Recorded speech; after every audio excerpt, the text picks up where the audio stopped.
In March of 1888, the greatest city in America became a frozen tomb. Streets vanished beneath towering drifts, telegraph lines snapped like twigs, and the modern world was brought to its knees by nature's fury. For 3 endless days, New York City and the entire East Coast were trapped in silence, cut off from the outside world, its people battling hunger, cold, and chaos. This was no ordinary storm. It was the Great Blizzard of 1888, a disaster that tested human survival, reshaped a nation, and left scars written in snow and ice. In the final decades of the 19th century, New York City was a place of boundless confidence. The year was 1888, and the city was the beating heart of America's economy, culture, and ambition. With a population approaching 1.5 million, New York had become the largest city in the United States, its streets alive with the sound of carriages, elevated trains, and the hum of modern commerce. To many, it felt as though progress itself had made the metropolis invincible. The skyline reflected this confidence. Towering above Lower Manhattan was the new Statue of Liberty, unveiled only 2 years earlier in 1886, a symbol of hope and permanence. Across the East River, the Brooklyn Bridge had been completed in 1883, celebrated as an engineering marvel and a testament to human ingenuity. Telegraph lines strung across the city and beyond connected New York to the rest of the nation within seconds. Railroads bound the metropolis to the expanding West, feeding its markets with goods and fueling its growth. To the citizens of New York, modern technology promised security, efficiency, and mastery over nature. Daily life in the 1880s was a study in contrasts. For the wealthy elite, Fifth Avenue was lined with brownstone mansions, where electric lighting and telephone lines hinted at the future.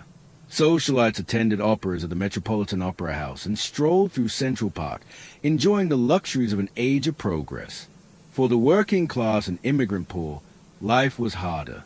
Tenement buildings in neighborhoods like the Lower East Side crammed families into narrow, unventilated rooms. Coal smoke and industrial waste filled the air, and waterborne disease was still a threat in overcrowded districts. Yet even among the poor, there was faith in the promise of progress. Railroads meant jobs. Telegraphs meant communication. The city seemed unstoppable. The East Coast as a whole shared this sense of momentum. Cities like Boston, Philadelphia, and Washington, D.C. were connected by dense networks of rail and telegraph lines. The era of canal boats and stagecoaches was over. In its place was a modern web of steel tracks, electric wires, and urban growth. Newspapers could carry news across the Atlantic in days. Telegraph wires could carry messages in moments. What had once been unimaginable distances now seemed to collapse before human invention. Railroads, in particular, defined the age. By 1888, the United States had over 150,000 miles of track, more than any other nation in the world. On the East Coast, railways ferried commuters into the city, carried goods to ports, and brought food and fuel from rural farms to urban centers. They were not just a means of transportation, but the arteries of commerce and daily life. Thousands relied on trains to reach their jobs in Manhattan each morning, and thousands more relied on them for supplies. A disruption to the railways would not just be inconvenient, it would paralyze entire communities. The telegraph system was equally transformative. Western Union had strung more than 200,000 miles of wire across the country, making instant communication possible. In New York, businesses depended on telegrams for financial transactions, shipping schedules, and contracts. Families used them to stay in touch across long distances. Government relied on them for military and political communication. The telegraph lines, crisscrossing overhead like spiderwebs, symbolized the interconnectedness of modern life. This infrastructure fostered a dangerous illusion that technology had subdued nature. Winter storms were familiar on the East Coast, but there was a sense that they could be endured and overcome. After all, modern trains had powerful engines. Telegraphs could carry warnings. Bridges and elevated railways could withstand weather.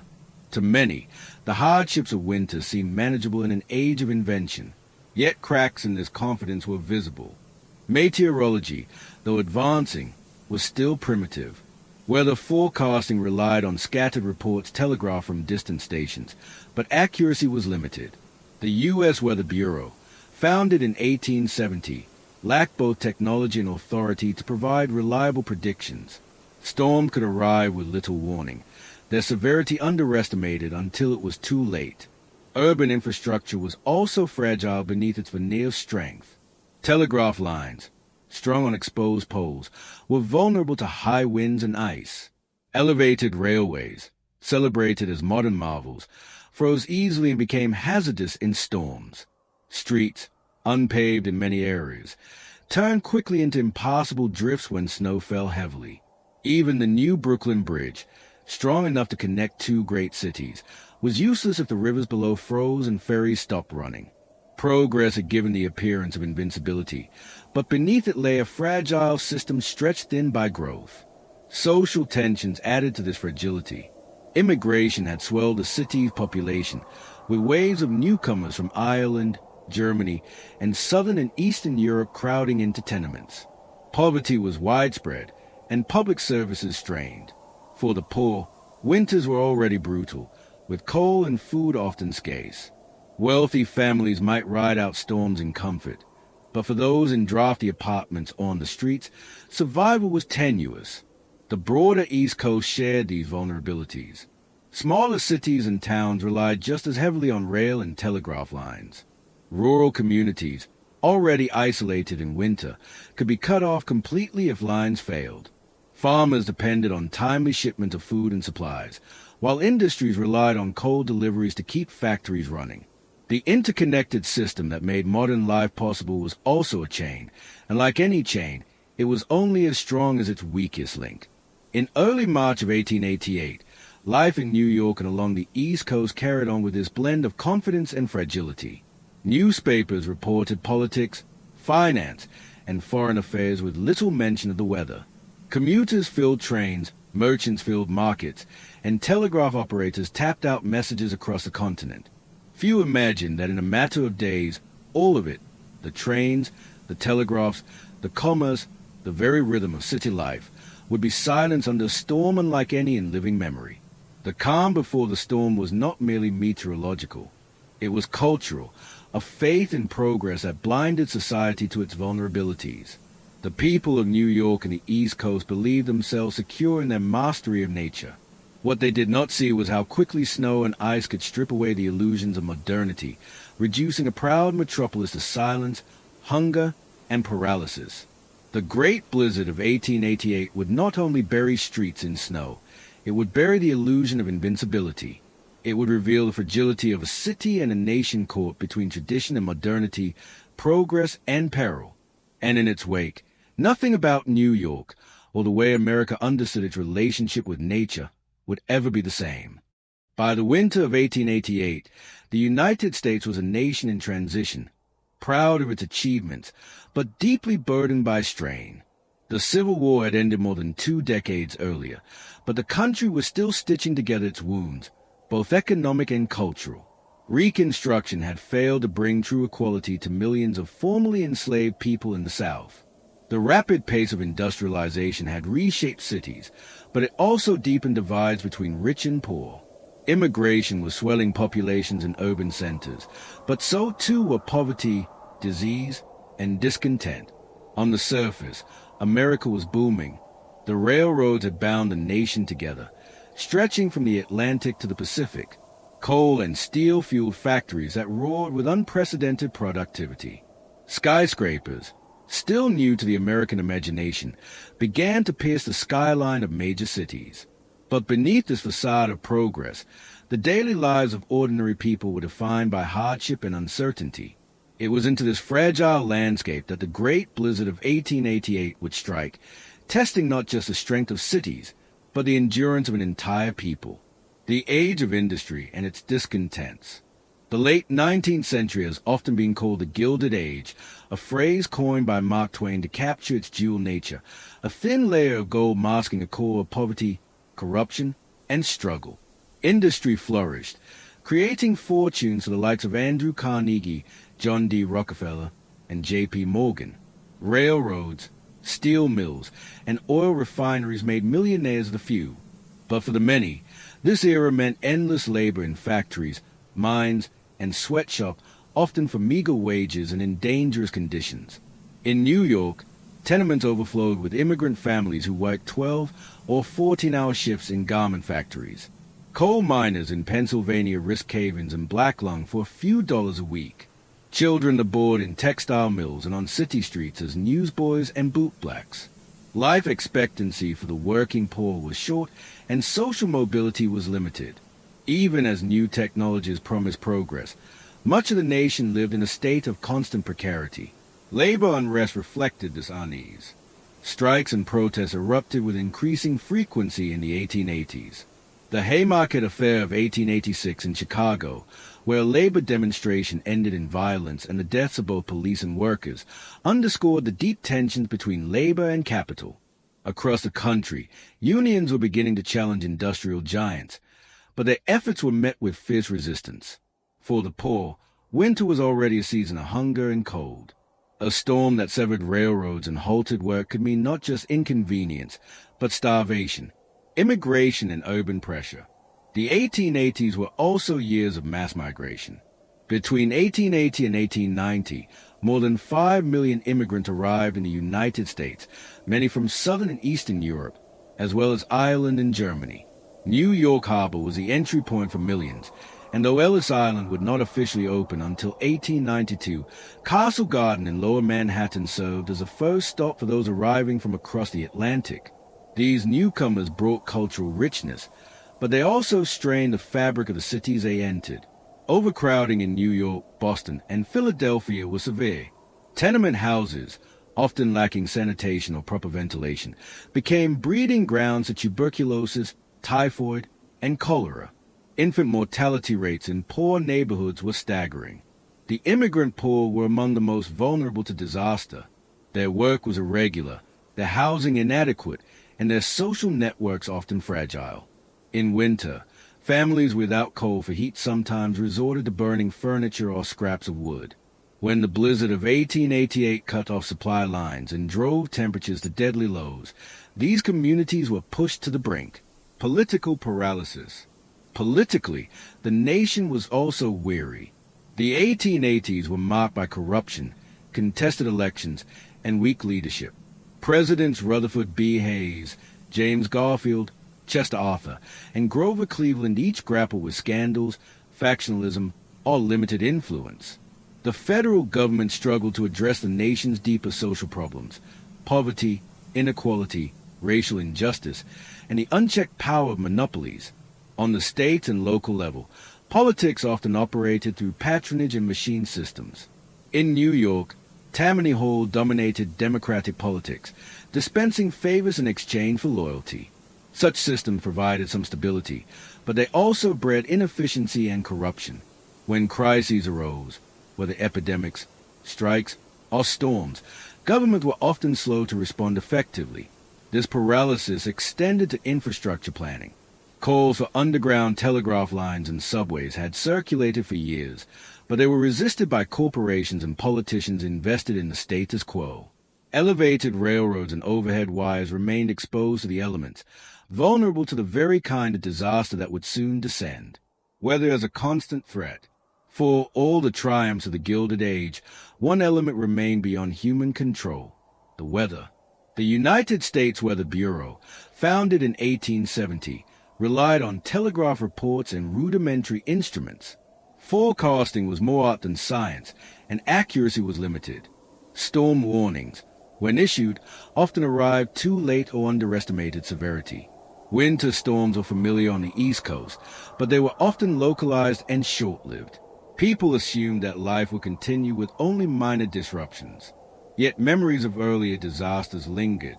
The blizzard of 1857 had dumped nearly 2 feet of snow on New York, bringing chaos for days. Ice storms in New England had crippled telegraph lines before. Still, by 1888, confidence in modern infrastructure and the march of progress dulled these memories. Few imagined that a storm could paralyze the entire region. Rural hardships. Outside the cities, rural life carried its own burdens. Farmers in New England and upstate New York struggled with rocky soil, harsh winters, and volatile markets. Railroads gave them access to urban markets, but they also tied their livelihood to shipping schedules and fluctuating prices. A disruption in transport could mean spoiled produce, missed opportunities, or financial ruin. For rural families, isolation in winter was normal. Roads were often impassable, and snow could cut off entire towns for weeks. Communities adapted through stockpiling and mutual aid, but such systems were fragile. In a storm as severe as that of 1888, even these coping strategies would collapse, leaving families to fend for themselves with dwindling supplies. Psychological strain. Perhaps most importantly, the America of the 1880s was psychologically weary. The promises of progress clashed daily with the realities of hardship. Cities touted modern marvels, yet thousands still lived in poverty. Politicians boasted of unity, yet sectional and class divisions festered. Technology promised mastery over nature, yet each winter reminded people of their vulnerability. This tension created a society both confident and fragile. Beneath the optimism of the Gilded Age lay exhaustion from constant labor, fear of economic instability, and frustration with political inaction. When disaster struck, it would not fall on a nation at ease, but on one already weary, stretched thin by inequality, conflict, and disillusionment. Setting the stage. By early March of 1888, the East Coast was going about its business. Commuters boarded trains each morning. Telegraph operators clicked messages across the continent. Merchants sold coal and flour in crowded markets. Newspapers carried stories of politics, international affairs, and the march of progress. But beneath this normalcy lay fragility. The nation's confidence was real, but so was its exhaustion. The Great Blizzard of 1888 would expose these contradictions. It would halt the trains that carried workers to their jobs. It would snap the telegraph wires that bound businesses and families together. It would strike hardest at the poor, the immigrants, and the rural families who could least afford disruption. And it would force governments and citizens alike to confront the limits of their supposed mastery over nature. The blizzard did not fall on a blank slate. It fell on a nation already weary, already strained, already vulnerable. And in doing so, it transformed what might have been a passing storm into one of the greatest disasters in American history. As March 1888 unfolded, life on the East Coast appeared deceptively ordinary. In New York City, ferries crossed the East River, trains carried thousands of commuters into Manhattan, and businesses hummed with their usual energy. Farmers in New Jersey and Connecticut prepared for the transition from winter to spring, while shopkeepers in Boston, Philadelphia, and Washington counted on the steady flow of goods to sustain their trade. The cold lingered, but there was no reason to suspect that within days the entire region would be transformed into a landscape of paralysis and death. The warning signs were there, faint but unmistakable, though in an era of limited meteorology and overconfidence in progress, they were easily dismissed. The science of weather prediction in the late 19th century was still in its infancy. The U.S. Weather Bureau, established in 1870 under the Signal Corps, relied primarily on telegraph reports from scattered observation stations. Temperature, barometric pressure, and wind speed were recorded by hand, passed along through wires, and compiled into rudimentary forecasts. But forecasting was less about predicting precise conditions and offering general warnings of storms, usually based on the movement of large pressure systems across the country. Instruments lacked the precision of modern meteorology, and the speed at which information traveled was still bound by the reliability of telegraph lines. In practice, forecasts were often vague, inconsistent, altogether wrong. The average citizen in 1888 viewed the weather report with only mild interest, certainly not with the urgency that today's storm warnings command. On Friday, March 9th, report began circulating of a storm system moving up the East Coast. The Weather Bureau in Washington noted falling pressure across the mid-Atlantic states, a sign of unsettled conditions. By Saturday, March 10th, newspapers printed short notices of snow and wind in the forecast. For most, it was hardly newsworthy. Snow in March was not unusual, and storms were part of life in the Northeast. Residents had lived through blizzard before. and while they caused temporary disruption, few imagined that the coming storm would be different. To those who read the papers that weekend, the notices were more of an inconvenience than a threat. Yet deeper signs of trouble were already brewing in the atmosphere. Warm, moist air was surging northward from the Gulf of Mexico, colliding with frigid Arctic winds sweeping south across Canada. This convergence of air masses created a volatile system primed for explosive development. Meteorologists today would recognize the conditions for what they were: the classic ingredients of a nor'easter, a storm capable of producing hurricane-force winds and massive snowfall. But in 1888, with no satellites, radar, or advanced modeling, these dynamics were invisible. What ordinary people saw was simply a weekend of gloomy skies and dropping temperatures, nothing more. By Saturday evening, the first flurries began to fall across parts of New York and New Jersey. They were light, barely noticeable, a dusting that only hinted at what was coming. Commuters returning from work brushed snow from their coats as they boarded trains. Shopkeepers swept thin layers of white from their stoops before shuttering their businesses for the night. Children laughed and played in the snow, unaware that within hours it would no longer be a game. For most, it was just another winter weekend in the Northeast. The Weather Bureau issued a storm warning for the Atlantic coast on Sunday, March 11th, but the notice was modest, predicting snow with high wind for the following day. Newspapers carried the forecast, but readers took little heed. Winter storms came and went, often exaggerated by the authorities. Few saw reason for alarm. Indeed, many city residents viewed the forecast with mild irritation, anticipating delays for ferries or interruptions in train schedules, but nothing more. The sense of modern security, buttressed by railroads, telegraphs, and urban infrastructure, dulled any real sense of danger. Yet as Sunday evening deepened, the signs became harder to ignore. Snow began to fall more steadily, covering the streets of New York and Philadelphia in a white sheen. Temperatures plunged rapidly, driven down by Arctic air pressing southward. By midnight, wind began to howl through the canyons of Manhattan streets, rattling windows and sending shivers through drafty tenement buildings. Telegraph operators working late into the night struggled as lines iced over and connections faltered. By dawn on Monday, March 12th, the city awoke to a storm far more severe than anyone had anticipated. The warning signs had been scattered across the weekend: the rapid drop in barometric pressure, the shift in winds, the surge of Arctic air colliding with warmer currents. But these were patterns only barely understood at the time. Farmers might have noticed a peculiar stillness in the air or the heaviness of the sky, traditional folk signals of approaching weather. Sailors on the coast may have sensed danger in the churning seas and unpredictable winds. But for the average city dweller, there was no sense of impending catastrophe until it was already upon them. Even among those tasked with observation, there was little agreement. Some local newspapers dismissed the Weather Bureau's warnings as alarmist, reflecting a common skepticism about official forecasts. Others noted them briefly, buried deep within their pages. Businesses opened as usual on Monday morning. Workers set out for their jobs, and commuters boarded trains bound for Manhattan.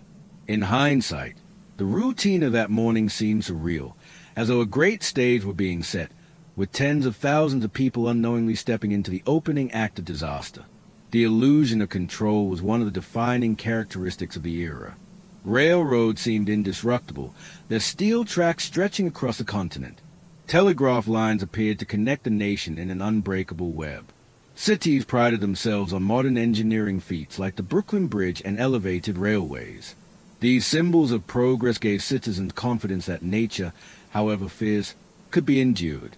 Yet the coming hours would strip away that confidence and reveal how fragile the achievements of the Gilded Age truly were.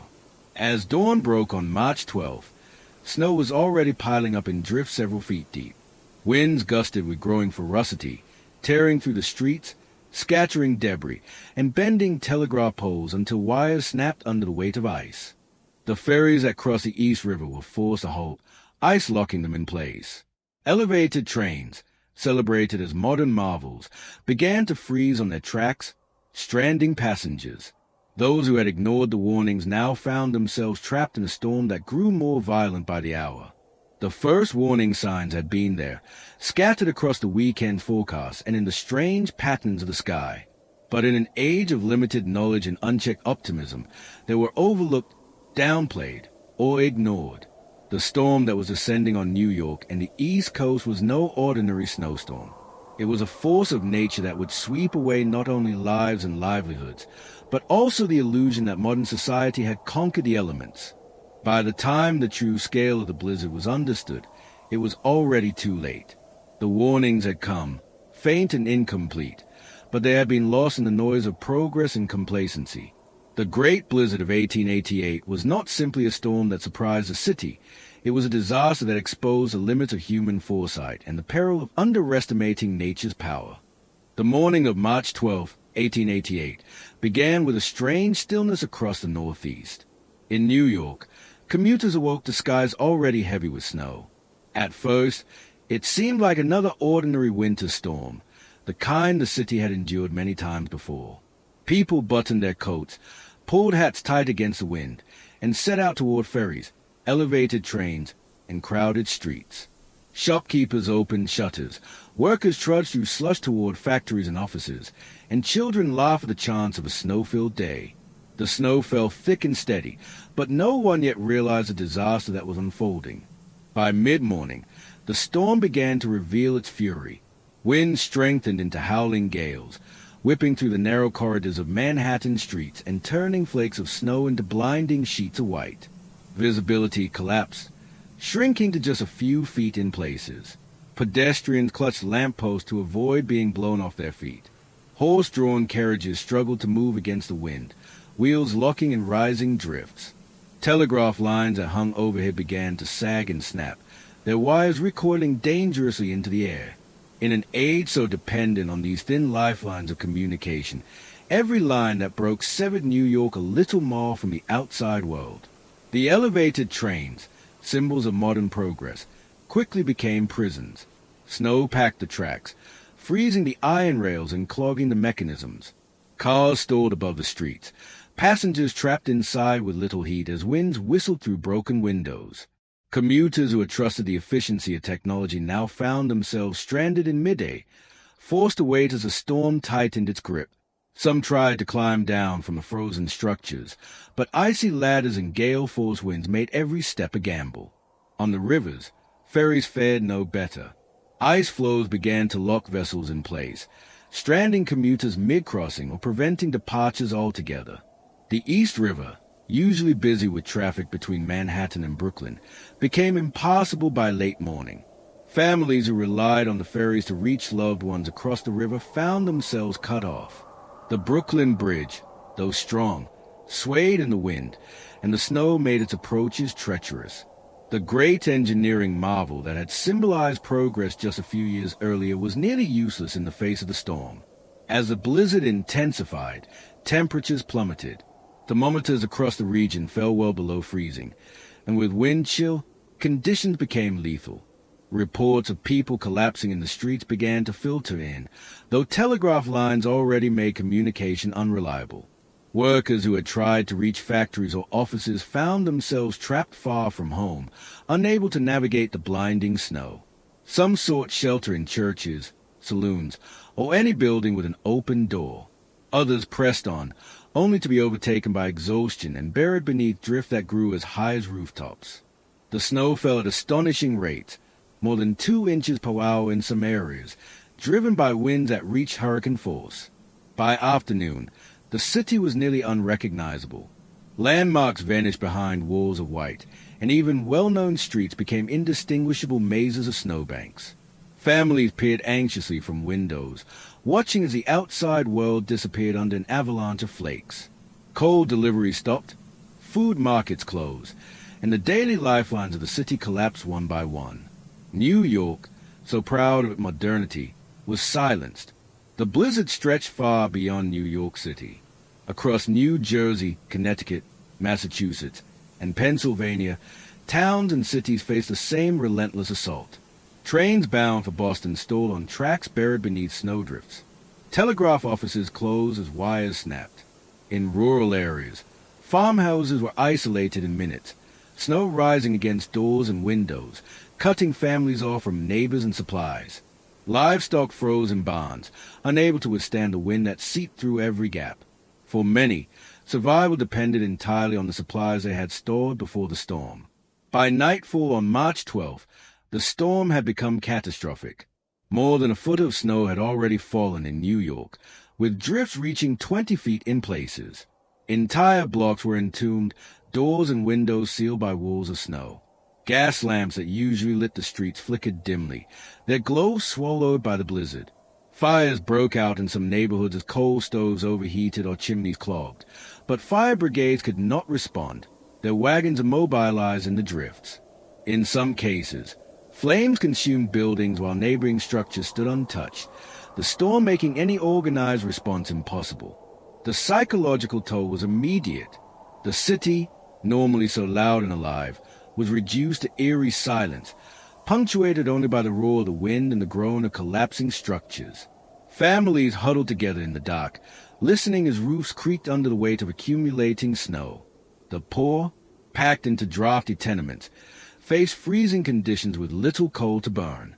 Some burned furniture, clothing, or scraps of wood in desperate attempts to keep warm. Homeless men and women sought shelter under bridges or in abandoned buildings, many never to emerge alive. The second day of the blizzard, March 13th, brought no relief. Snow continued to fall, and winds raged on. In total, more than 40 inches will be recorded in parts of New York and New Jersey, with drifts rising as high as 50 feet. Entire trains were buried, their cars invisible beneath the snow. Telegraph poles snapped like matchsticks, and even when lines remained intact, ice weighed them down until they sagged into uselessness. Messages could not get through. Cities were cut off from one another. For the first time in memory, the modern world seemed to have collapsed entirely. Those who dared to venture outside found a landscape transformed into a death trap. Streets that had once been familiar were erased, replaced by white walls and shifting dunes of snow. People lost their way within blocks of their homes, blinded by the blizzard and disoriented by the silence. Some froze within sight of shelter, their bodies later found half buried in the drifts. Horses, the lifeblood of city transport, collapsed by the dozens, their carcasses littering the streets and adding to the chaos. The smell of decay would linger for weeks after the storm had passed. In rural towns, survival took on desperate forms. Families rationed bread, salt pork, and preserved goods. Wells froze, forcing people to melt snow for water. In some cases, neighbors banded together, sharing resources to endure the storm. In others, isolation proved fatal, with families found days later in frozen homes, victims of a storm they could not escape. As March 13th came to a close, the storm began to weaken, but its legacy was already assured. More than 400 people across the region would lose their lives in the blizzard of 1888, and thousands more would endure weeks of hardship in its aftermath. New York City was buried, its streets impassable, its lifelines cut, its people shaken. The storm had struck with a ferocity that no one had imagined, exposing the fragility of modern life in the Gilded Age. The blizzard strike was more than a meteorological event. It was a confrontation between human confidence and the raw force of nature. For 3 days, New York and the East Coast were stripped of their illusions, reminded that progress had limits, and that even the greatest city in America could be silenced by snow and wind. The lessons of the storm would echo long after the final flakes had fallen, shaping infrastructure, memory, and the very identity of the metropolis it had brought to its knees. When the sun rose on the morning of March 14th, 1888, New York City was no longer the bustling capital of commerce and ambition it had been just days before. It was a frozen ruin, suffocated beneath mountains of snow and silenced by the storm's fury. Streets were no longer streets. There were canyons of white, filled with drifts that swallowed wagons, carriages, and even buildings. Entire blocks were unrecognizable, their outlines erased, their familiar pathways lost under a suffocating shroud. The Empire City, proud, restless, unstoppable, had been humbled into immobility. The scale of the burial was beyond imagination. Snow drifts as high as 50 feet towered against buildings in lower Manhattan, covering first and even second floors. Doors were blocked from the outside, trapping families inside their homes until neighbors could dig them free. In poorer neighborhoods, where tenement windows were the only source of air and light, snow pressed against glass panes and seeped through cracks, turning cramped rooms into knee-ice chambers. Streets that had once been crowded with horse-drawn carriages and pedestrians were now impassable deserts of white. Silence hung heavy over the city, broken only by the groan of collapsing roofs and the occasional cry for help from those stranded. Communication, the nervous system of the modern metropolis, had collapsed entirely. Telegraph poles lay broken along streets, wires buried under the weight of snow and ice. For the first time in living memory, New York was cut off from the rest of the nation. Messages could not leave the city, and the outside world could not send news in. Even within the metropolis, communication between boroughs was nearly impossible. The storm had severed not only the physical lifelines of transport, but also the very connections that tied the city to the wider world. The paralysis extended to every corner of daily life. Trains that had entered New York on March the 12th and 13th were still trapped in drifts, their passengers forced to abandon cars and stumble into the city through waist-high snow. Elevated trains remained frozen in place, cars dangling in the wind, their tracks invisible beneath the storm's accumulation. Ferries, locked in ice, stood as frozen monuments to the futility of technology against nature's might. The movement of people, goods, and supplies had ground to a halt, stranding thousands without shelter, heat, or food. Coal, the lifeblood of heat in winter, became a desperate necessity. Deliveries had stopped as horses collapsed in the streets and wagons became trapped. Families with dwindling supplies resorted to burning anything combustible, furniture, with scraps, even books, to keep fires alive. The wealthy, with stockpiles in their basements, fared better, though even their reserves began to dwindle. For the poor, survival depended on ingenuity, charity, or sheer luck. In neighborhoods like the Lower East Side, families huddled together in single rooms, their breath visible in the frigid air, their hopes pinned on the storm's eventual end. Food was no less critical. Markets had closed, their supplies trapped outside the city or buried within. Bakeries quickly sold out of bread, and milk deliveries, which depended on rural farms, halted entirely. Children who had once expected their morning milk now went without, while mothers rationed scraps of food with careful precision. Hunger gnawed at families as surely as the cold. The blizzard revealed stark inequalities across the city. Wealthier households, though inconvenienced, had access to stockpiles of coal, preserved foods, and insulated homes. They endured the storm with discomfort but relative safety.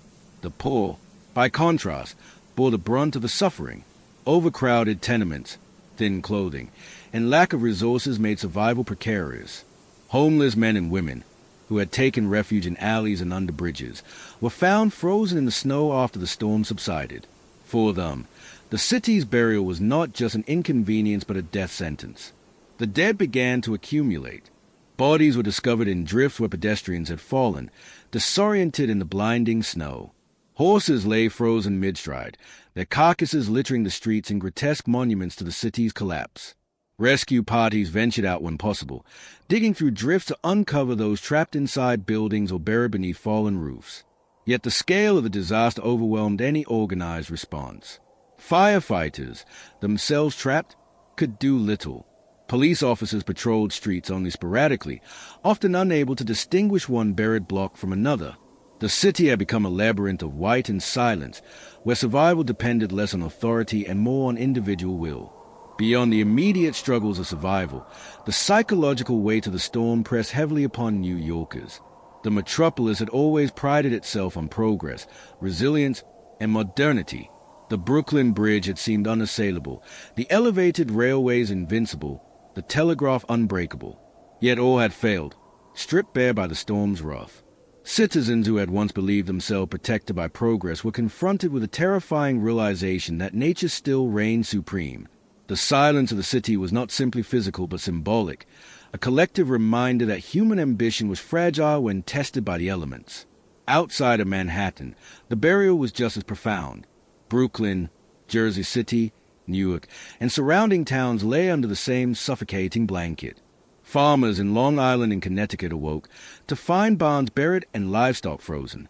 Small towns were cut off entirely, their rail stations blocked by mountains of snow, their residents left to endure with whatever provisions they had managed to stockpile. Telegraph silence made it impossible for these towns to communicate their plight, leaving them as isolated in spirit as in geography. The days that followed were marked by desperate attempts to dig out. Citizens wielded shovels and improvised tools, carving tunnels through drifts to reach neighbors or open businesses. Groups of men hacked at snowbanks that blocked entire streets, piling the excavated snow into mountains that seemed as permanent as buildings. Children, restless and curious, turned the drifts into playgrounds, climbing and sliding on the very walls that trapped their families.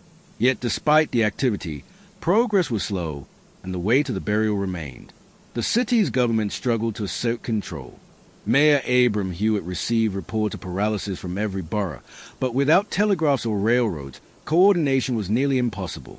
Relief efforts were patchwork, dependent on volunteers, churches, and community groups rather than centralized authority. The burial was too vast, the suffering too widespread, for any single body to manage effectively. What emerged instead was a portrait of resilience and improvisation, as citizens dug out one another, shared supplies, and endured together. The great blizzard of 1888 buried not only a city but also its illusions. The proud symbols of modernity, trains, telegraphs, bridges, lay inoperative beneath the snow, their failure as stark as the drifts themselves. New Yorkers, who had once believed their city untouchable, now faced the truth of their vulnerability. The burial was physical, but it was also psychological. It revealed the thin line between order and chaos, between progress and fragility. In the end, New York emerged from the snow, but it was forever changed. The burial had exposed weaknesses in its infrastructure, its leadership, and its confidence. It had demonstrated that nature, in a matter of hours, could strip the greatest city in America of its motion, its noise, and its pride. The city that had been buried alive would dig itself out, but the memory of those days, the silence, the hunger, the fear, would remain etched in a collective memory for generations. The blizzard had not only buried New York City beneath mountains of snow, it had also stranded thousands of men, women, and children in places far from the warmth of their homes. The storm arrived with such sudden ferocity that many commuters, laborers, and travelers found themselves caught between destinations, left to endure its wrath in stations, stalled trains, or office buildings. For them, survival was not a matter of digging out from snowdrifts but of enduring isolation, hunger, and fear in a world that had suddenly turned against them. On the morning of March 12th, thousands of workers had boarded trains bound for New York City from towns across New Jersey, Long Island, and Connecticut. They were clerks, shopkeepers, factory hands, and domestic servants, many of whom traveled daily to Manhattan. When the storm descended, trains became prisons. Engines stalled as drift swallowed the tracks, and snow packed tightly against windows and doors. In some cases, cars were buried so completely that passengers sat in near total darkness, the weight of the snow pressing in like a coffin. Fires used to heat the cars flickered out as coal ran short, leaving travelers to shiver in the unrelenting cold. Hours stretched into days for some, with passengers forced to ration scraps of food or melt snow for water. Newspapers later reported grim accounts of men and women freezing together in their seats, too weak to stand, while others clawed desperately at doors in hopes of escape. Commuters stranded in stations fared little better. Terminals in Newark, Jersey City, and New Haven became makeshift shelters as the storm cut off all movement. Men slept on benches or the floor, wrapped in coats and newspapers for warmth. Women and children huddled together in corners, their faces pale with hunger and exhaustion. With trains unable to depart, stations became overcrowded, unsanitary, and desperate. Supplies of food and coal dwindled quickly, and though stations starved at what they could, the storm had severed every lifeline of replenishment. Days later, when rescuers finally reached some of these stranded groups, they found scenes of misery and near starvation. In Manhattan itself, thousands were stranded in office buildings when it became clear that the storm was too dangerous to navigate. Clerks and bankers in Wall Street offices lit lamps as daylight disappeared behind a white curtain outside. Some built fires in stoves meant only for occasional use, burning scraps of paper or old ledgers to keep warm. As night fell, They stretched out on wooden floors or curled up in chairs, hoping the storm would relent by morning. But the storm raged for 3 days, and many office workers remained trapped, hungry and sleepless, cut off from their families who had no idea whether they were alive or dead. The elevated train presented a particularly harrowing scene. Cars that had stalled on the frozen tracks left passengers suspended above the snow-choked streets, unable to descend. Some men attempted to climb down icy ladders or leap to rooftops, risking injury or death rather than freeze in place. Others remained inside, stamping their feet and rubbing their hands together in vain attempts to keep circulation flowing. Mothers held children close, their breath thrusting in the air, while conductors moved car to car offering reassurance they scarcely believed themselves. When rescuers finally reached some of these trains, they found passengers frostbitten, weakened, and delirious, testaments to the storm's merciless grip. The forgotten were not only commuters and office workers. Laborers who had ventured into the storm to earn a day's wage found themselves trapped in warehouses, factories, and construction sites. Some had gone to work in the morning, assuming they would return by evening, only to realize that their way home was sealed by walls of snow. In some neighborhoods, groups of men remained in half-finished buildings with no heat or insulation, burning planks of wood to stave off freezing. Others attempted to walk home, only to vanish into the blizzard. Their bodies later recovered when the snow receded. Stories of isolation also emerged from rural communities. Farmers caught on road between towns abandoned wagons and sought refuge in barns, where they huddled with livestock through the night. Mail carriers, still attempting to deliver letters as the storm descended, were found days later, frozen beside their horses, clutching satchels of undelivered mail. In some cases, entire families were stranded while trying to return from visits to neighbors or churches, lost in the swirling whiteout and forced to dig shallow shelters in the snow until they succumbed. What made the ordeal even more terrifying was the absence of communication. Telegraph lines, broken by wind and ice, left no way to send word of distress. Families in Brooklyn had no news of relatives stranded in Manhattan. Husbands trapped in offices could not signal wives left behind in snowbound homes. Parents in rural towns waited in anguish for children who had left for school but never returned. Rumors spread in the silence, each more dire than the last. But without communication, fear could not be tempered by truth. The sense of isolation was total, and in many ways more crushing than the cold itself. Among those stranded, resourcefulness sometimes made the difference between life and death. In one instance, passengers trapped in a stalled train organized themselves into small groups, taking turns clearing snow from ventilation points to prevent suffocation. In another, clerks in a Wall Street office pooled their lunches into a common store, rationing bread and cheese so that no one went entirely without food. In rural towns, families stranded together combined supplies and rotated watches through the night, ensuring that stove remained lit and water was melted from snow. Such acts of cooperation became lifelines amid the storm's brutality, though they were not always enough. The aftermath revealed the true scale of the ordeal. When the blizzard finally relented, rescuers found trains half buried on the outskirts of New York, with passengers inside weak, frostbitten, and near collapse. Stations were littered with the debris of desperate survival, burned benches, makeshift bedding, and discarded clothing. Office buildings opened their doors at last, releasing men and women who stumbled into the snow like survivors of a siege. Families were reunited with relief and grief in equal measure, learning of loved ones who had survived against all odds and others who had been claimed by the storm. For many, the memory of being stranded was one of helplessness. The storm revealed not only the vulnerability of individuals, but also the failure of a city and nation to protect its people.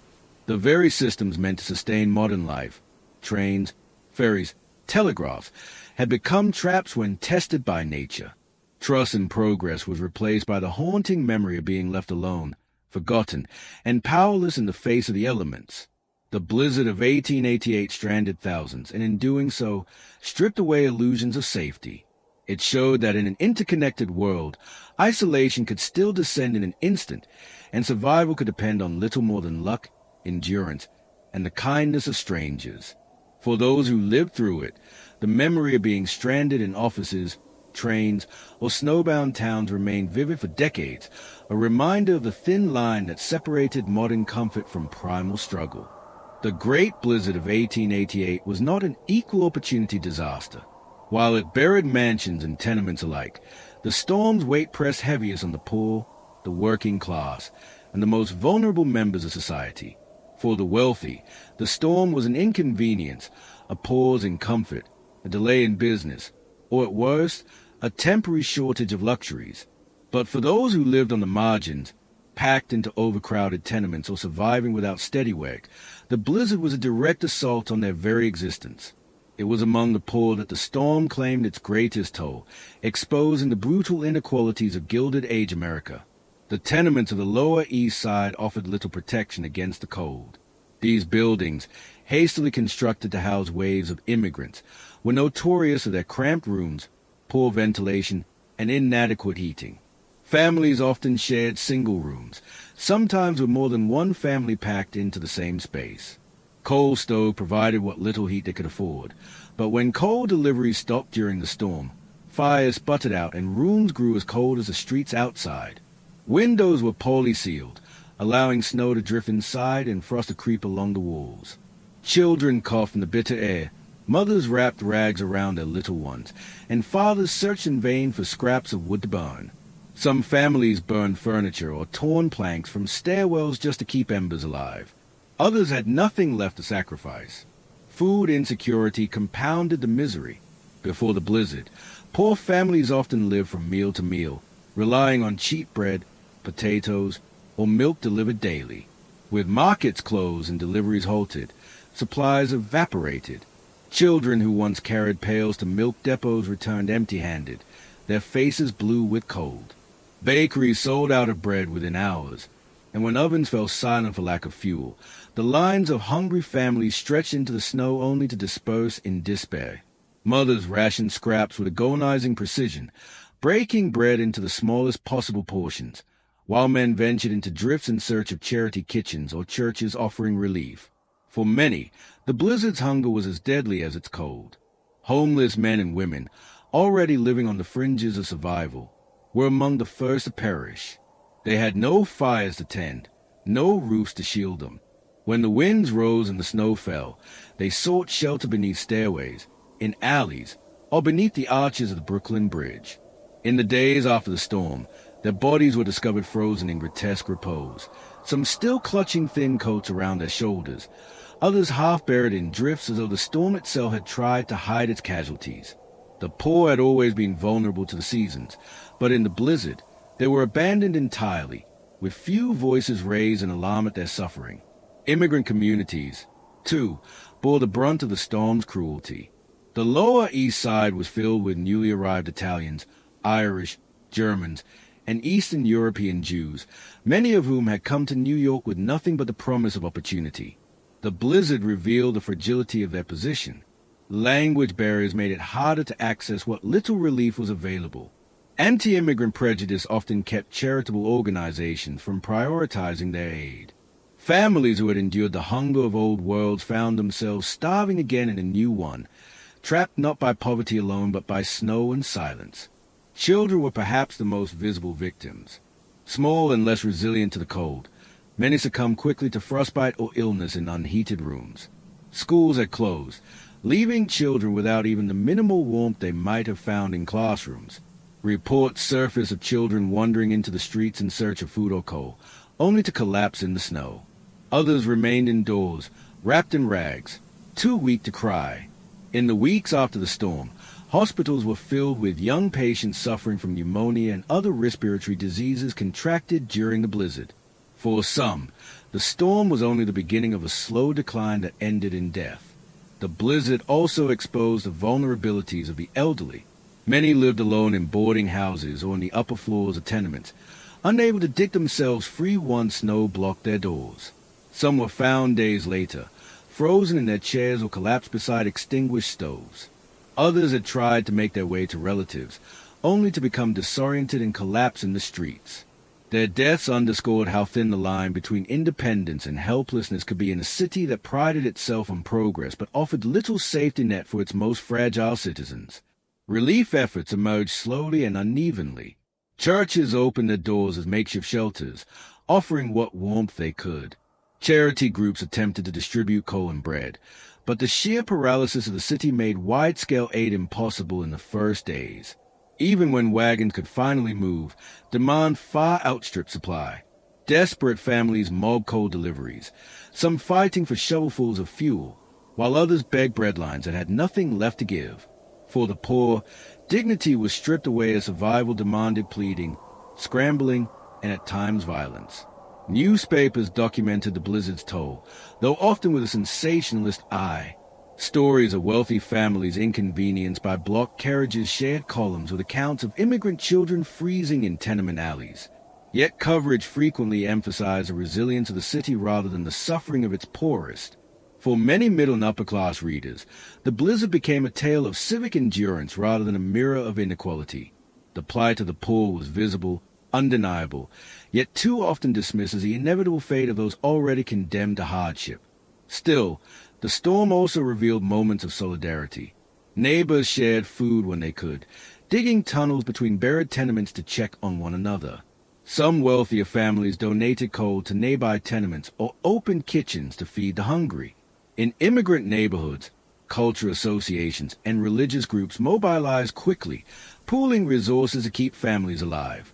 These small acts of compassion offered lifelines in an otherwise bleak landscape, though they could not erase the larger reality of suffering. The blizzard of 1888 did not create poverty in New York, but it magnified it with unforgiving clarity. It showed how deeply survival depended on access to coal, food, and shelter, and how those already on the margin could be pushed over the edge by a single storm. The wealthy spoke of inconvenience. The poor endured catastrophe. The storm became not just a story of snow and wind, but a parable of inequality, remembered most vividly by those who had the least to lose and the most to suffer. In the end, the poor and vulnerable were not only buried by snow, but also by neglect. Their deaths filled the statistics, their struggles colored the stories, but their voices were rarely heard. The great blizzard revealed a city divided not just by drifts of snow, but by walls of class and circumstance. For those who lived through it, the memory was not of silence or inconvenience, but of hunger, cold, and abandonment. For those who did not, the snow became their shroud, covering the evidence of lives lived on society's edge. In the midst of the devastation, as the blizzard suffocated New York and the East Coast under mountains of snow, stories began to emerge of extraordinary acts of courage and endurance.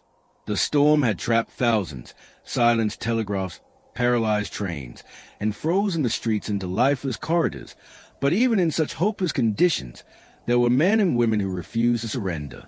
These figures, ordinary citizens, policemen, doctors, laborers, and even children, became the heroes of the snow, remembered for risking their lives to save others when the city itself seemed powerless.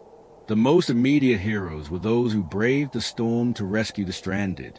Police officers, though often overwhelmed by the scale of the disaster, worked tirelessly to dig out families trapped in tenements or to guide disoriented pedestrians to safety. Some officers reportedly tied ropes around their waist before venturing into the blinding white, allowing colleagues to pull them back if they collapsed in the drifts. Firefighters, accustomed to facing flames rather than ice, carried out daring rescues from buildings whose roofs had collapsed under weight of snow, pulling survivors from debris despite their own exhaustion. Their engines and wagons lay immobilized, but their determination carried them on foot through the storm. Doctors and medical staff also became central figures in the city's battle for survival. With hospitals cut off by snowdrifts and ambulances unable to move, many doctors walked miles on foot, battling through the storm to reach patients. In some cases, they dug tunnels through drifts to access homes where families had been trapped without food or heat. Reports told of physicians arriving frozen and exhausted, but still tending to the sick with what meager supplies they could carry. Their efforts saved countless lives at a time when pneumonia, frostbite, and untreated injuries threatened to claim many more. The storm also produced unlikely heroes from among ordinary citizens. Laborers and shopkeepers turned themselves into rescuers, forming ad hoc teams to dig out neighbors or clear paths of vital supplies. Some braved the storm to carry coal or bread to those who could not leave their homes. In immigrant neighborhoods, men organized shifts to check on families in buried tenements, while women prepared hot meals in communal kitchens to share among the hungry. These acts of mutual aid reflected a resilience that no storm could extinguish, and they revealed a bond that tied communities together in crisis. Children, too, played their part. Though they were among the most vulnerable, many showed remarkable bravery. Accounts surface of boys who guided lost travelers to shelter, their small figures moving confidently through the snow-filled alleys of neighborhoods they knew by heart. Some delivered bread or coal between homes, carrying small bundles through drifts nearly as tall as themselves. In the bleakness of the blizzard, their courage became symbols of endurance and hope. There were also dramatic rescues on the city's frozen waterways. Ferrymen, trapped mid-river as ice floes locked their vessels, worked tirelessly to keep passengers calm and safe. In some cases, crews broke through ice manually with poles and axes, inching their way toward shore while passengers huddled together for warmth. When ferries were stranded entirely, local residents along the shoreline risked their own safety to help bring survivors across the ice. Such efforts often required hours of backbreaking labor, yet they revealed the determination of individuals to prevent the river from becoming a graveyard. Elsewhere, the storm brought forward heroes in quieter but equally vital ways. Clergymen opened churches as shelters, offering warmth and food to the desperate. Teachers, trapped with children in schoolhouses when the storm began, kept their young charges calm and organized, rationing food and water until it was safe to leave. Shopkeepers distributed their stock freely to neighbors rather than let it spoil in the cold. These were not dramatic rescues, but they were acts of selflessness that kept lives intact during days of paralysis. The press, though slow to publish during the storm itself, later celebrated these acts of heroism, transforming local figures into enduring legends. Stories circulated of men who dug through snow all night to save families trapped in collapsed homes, of women who kept entire blocks alive by cooking for neighbors, and of strangers who gave away their last supplies of coal to others in greater need. While the blizzard revealed the fragility of modern life, it also showcased the strength of human character when tested by crisis. Yet the storm's heroes were not always recognized in their own time. Many of those who risked their lives were immigrants or members of the working poor, whose contributions were overshadowed by more sensational stories of wealthy citizens' inconveniences. Their names were rarely recorded, and their sacrifices went largely unacknowledged in official accounts. But within neighborhoods and families, their deeds were remembered and retold, passed down as personal epics of survival. Beyond New York, similar stories unfolded in towns and villages across the Northeast. Farmers braved the storm to dig out neighbors whose barns had collapsed, sometimes losing livestock in the process. Railroad workers risked their lives to clear tracks and free stranded trains, often collapsing in exhaustion after hours of labor in sub-zero conditions. Telegraph operators, trapped in isolated offices, worked feverishly to repair broken lines and restore communication, knowing that their success could bring relief to entire regions. Their work was invisible to most, but essential to the slow recovery that followed.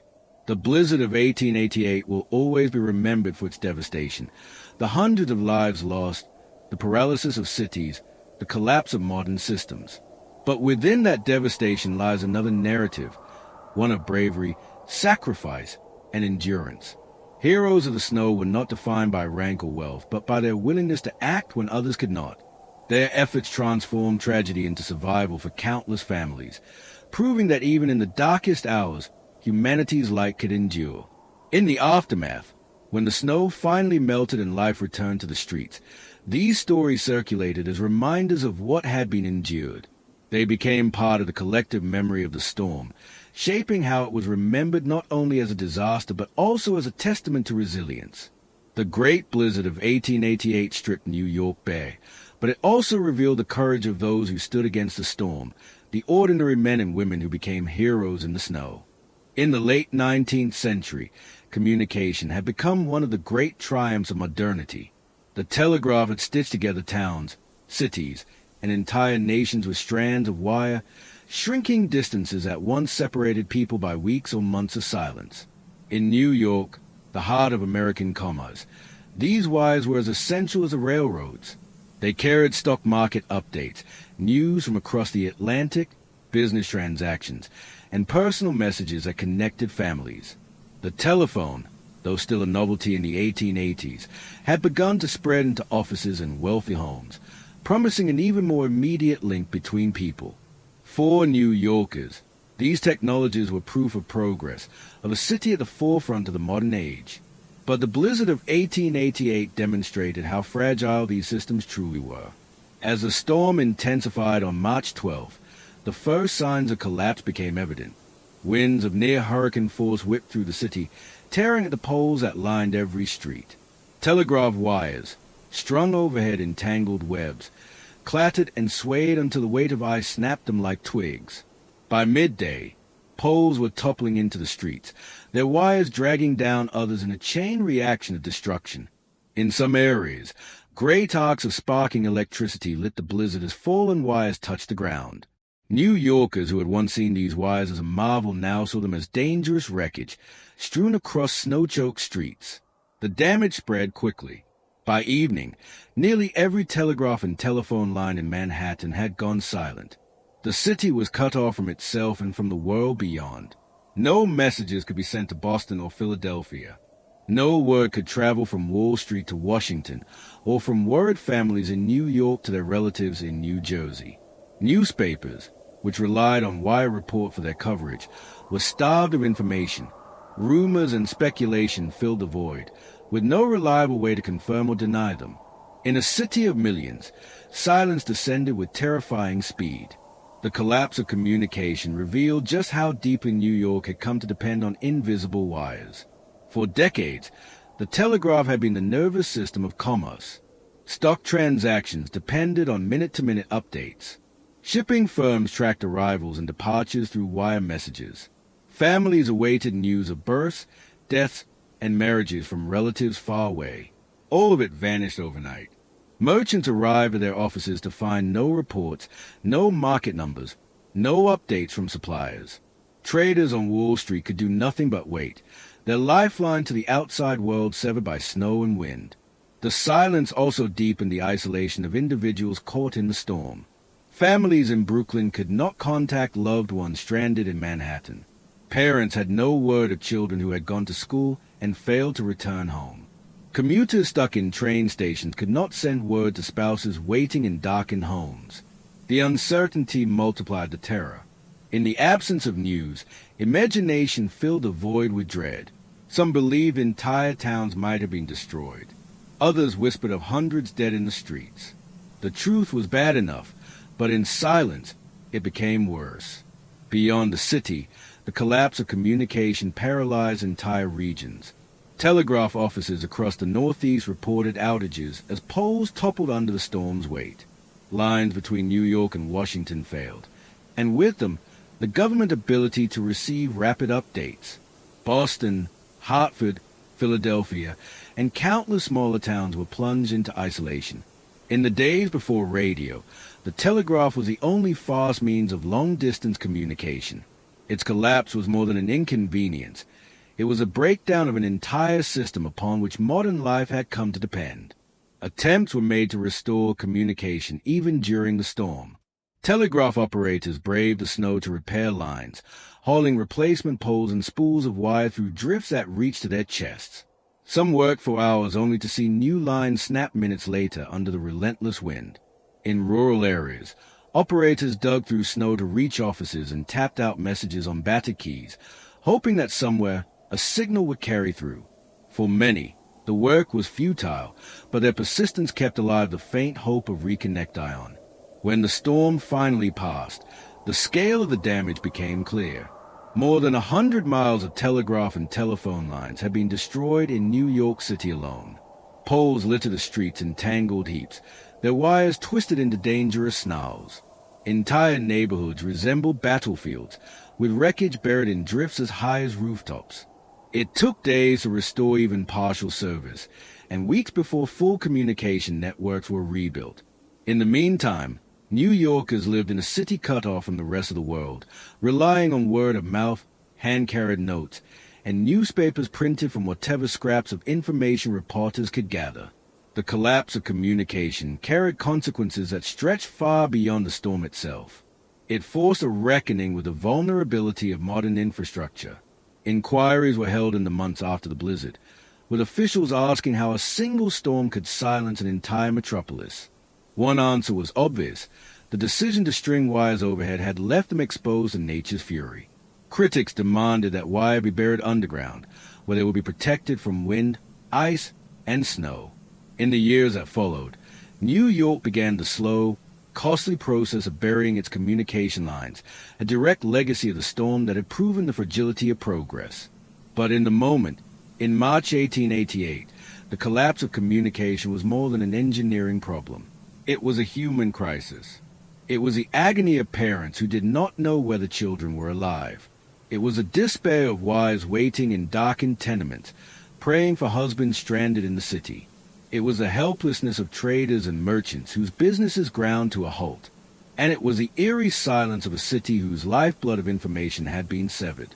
For a few days, New York, the city that never stopped moving, found itself mute, isolated, and alone in the snow. The blizzard of 1888 is remembered for its towering drifts, its frozen trains, and its staggering death toll. But it also deserves to be remembered for the silence it created. The collapse of communication was as devastating as the collapse of transport, revealing that the modern world could be reduced to isolation in a matter of hours. In a city built on connection, nothing was more terrifying than the sudden return of silence. By the morning of March 13, 1888, New York City was not simply snowbound. It was paralyzed. What had once been the beating heart of American commerce, finance, and ambition had fallen into silence and immobility. The streets, buried under mountains of snow, no longer carried the rumble of carriages or the clatter of hooves. The elevated trains that had seemed like emblems of progress stood frozen in midair, their cars abandoned, their tracks invisible. Telegraph lines that had stitched the city to the nation dangled uselessly or lay buried in drifts. For the first time in memory, the metropolis that prided itself on constant movement was motionless. The paralysis was not only physical but psychological.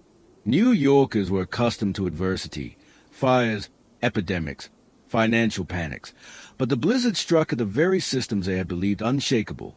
Railroads were supposed to conquer distance, yet trains lay buried in drifts that swallowed entire cars. Telegraphs had erased isolation, yet the city was cut off from the world. Gaslight illuminated the streets at night, but now snow buried the lamps, leaving neighborhoods in darkness. For a population that had come to see itself as modern, advanced, and untouchable, the paralysis was a sobering revelation of fragility. Commerce was among the first victims. Wall Street, usually crowded with brokers and clerks shouting orders across the floor of the stock exchange, was silent. The collapse of telegraph lines meant no stock quotes, no news from markets in Chicago or London, no way to transmit transactions. Businessmen wandered into their offices only to sit idle, their ledgers empty of new entries. The storm had not merely closed shops and factories, it had severed the arteries of capitalism itself. In an era where every minute of trading carried immense weight, the silence of Wall Street was more shocking than the drifts piling outside. The paralysis extended to government. Mayor Abram Hewitt received reports of collapsed roofs, stranded trains, and freezing families. But without telegraphs, he had no reliable way to coordinate responses across boroughs or even across Manhattan. Police could patrol only the few streets they could dig through, while fire brigade were powerless to move their engines through the snow. State officials in Albany were cut off from the city entirely, unable to send aid or even receive clear reports. The metropolis that prided itself as the center of a nation was suddenly isolated, its government reduced to local improvisation. For ordinary citizens, the paralysis was felt most in the collapse of daily rhythms. Bread lines that usually formed at dawn were absent. The bakeries had no flour, no fuel, no deliveries. Milk depots were empty, leaving children without their morning ration. Coal wagons, once a familiar sight in winter, were nowhere to be found, the horses dead or stranded in the drifts. Families rationed what little they had, while neighbors knocked on doors in desperate search of fuel or food. Entire blocks lay buried in silence, their residents trapped inside, watching through frosted windows as snow sealed them in. Transportation within the city was virtually non-existent. The ferries across the East River were locked in ice, leaving Brooklyn and Manhattan isolated from one another. The Brooklyn Bridge, Hailed only a few years earlier as an engineering triumph, was impossible, its approaches buried in its surface too dangerous in the howling wind. Elevated trains, suspended on trestles above the streets, froze solid. Passengers who had attempted to ride out the storm in the cars had long since been rescued or abandoned their seats, leaving the trains as ghostly reminders of progress undone. On the streets themselves, horses that had tried to pull carriages through the storm lay frozen in the snow, their bodies stiff and lifeless. For days, they remained where they had fallen, grotesque monuments to the paralysis of a city brought to its knees. The paralysis also struck cultural life. Theaters closed their doors, churches fell silent, schools remained shuttered. Social gatherings, lectures, and concerts were cancelled. Newspapers, deprived of wire reports and the ability to distribute editions through buried streets, struggled to publish. Some managed to release small bulletins, but most remained dark. The blizzard was not just a storm. It was a pause in the cultural heartbeat of the city. The very things that made New York a metropolis, its energy, its commerce, its endless activity, were gone. The psychological impact deepened as days passed without movement. Families waited anxiously for relatives who had left before the storm and not returned. Rumors spread quickly in the absence of news, that entire trains had been buried with all aboard, that ferries had sunk in the East River, that hundreds had frozen in the streets. Some of these were true, others were exaggerations. But without communication, uncertainty reigned. The paralysis of the city was not only the absence of action, but the absence of certainty, a fog of fear that hung over every household. In wealthier neighborhoods, the paralysis took on a different character. Families in brownstones with stocked pantries and coal cellars endured the storm with discomfort but relative safety. They remained indoors, waiting for the city to free itself. But even there, the silence was unsettling. Carriages no longer rattled along the avenues, and the social life of parlors and drawing rooms was suspended. The blizzard had leveled the city in one regard. Everyone, rich or poor, was trapped, unable to move, cut off from the rhythm of urban life. The paralysis of New York during the blizzard of 1888 became one of the storm's most enduring legacies. It revealed the vulnerability of infrastructure and the fragility of progress. It showed that railroads, telegraphs, and elevated trains, for all their marvels, could collapse under the weight of snow and wind. And it left behind a memory not only of hardship but of silence, the eerie quiet of a metropolis that had stopped. For days, New York was not the city that never slept.